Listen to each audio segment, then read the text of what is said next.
বিরতির পর স্বাগত। আজ নববর্ষের দিনেও দুর্ঘটনা থেমে নেই। আবারও জানা গেল যে একটি সাইকেলের সাথে একটি গাড়ির মুখোমুখি সংঘর্ষ, আর সেই সংঘর্ষে ইরেশ নমশূদ্র নামে এক মাছ ব্যবসায়ী গুরুতর আহত হয়।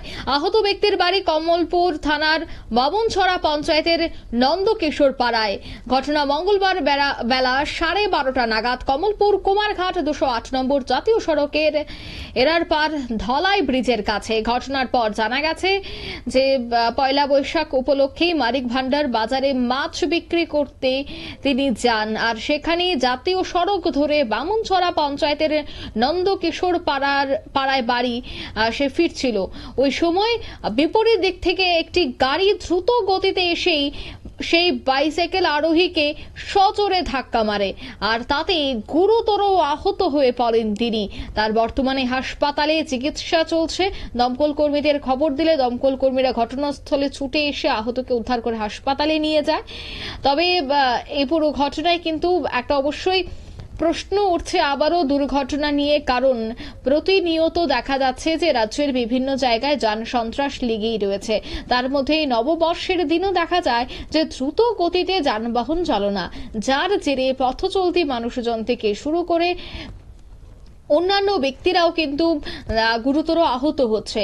আর তাতে কবে হুঁশ ফিরবে যান চালকদের, সেটাই হচ্ছে প্রশ্ন। তবে কি বলছেন সংশ্লিষ্টরা, শোনাচ্ছি। ফায়ার সার্ভিসে আনলো, এরপরে যা জানাইলো তারা একটা প্রাইভেট গাড়ির সাথে নাকি অ্যাক্সিডেন্ট হয়েছিল এরারপার নাকি খালাহালি এরকম সাইডে। যখন আনছে তখন নদী একটু ফেনা ফেনা আছে, কোনো কিছু বন্ধ তো পাইলাম না। একটু ইঞ্জুরি মার্কও আছে ইয়েতে, ডান দিকের চোখের গ্রোথে, এরপর ডান দিকের মাথার ডান দিকের সাইডে একটু ইঞ্জুরি মার্ক আছে। তো একটু পিছনেও একটু দাগ আছে।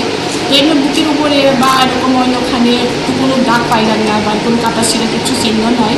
আর লোকটি শ্বাস প্রশ্বাস আছে, কিন্তু কোনো সারা শব্দ নেই, শুধু পেন রিফ্লেক্সটা শুধু আছে, শুধু ব্যথা শুধু অনুভব করতে পারতেছে।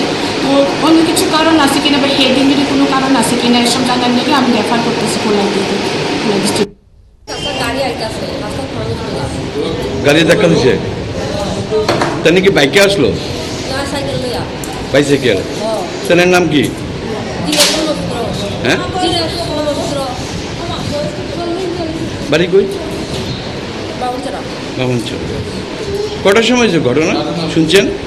আমরা শূন্য দূরে আইছি, শূন্য ওই 8 বাজে বলছিলাম বাড়ি আইছি। আপনার কি হয়? আপনারা শুনলেন নেতাদের বক্তব্য। এই দুর্ঘটনাকে কেন্দ্র করে মাছ ব্যবসায়ী গুরুতর আহত হয়েছেন এবং তার অবস্থাও অনেকটাই আশঙ্কাজনক। তবে তাকে হাসপাতালে ভর্তি করানো হয়েছে, চিকিৎসা চলছে, চিকিৎসকরা দেখভাল করছেন।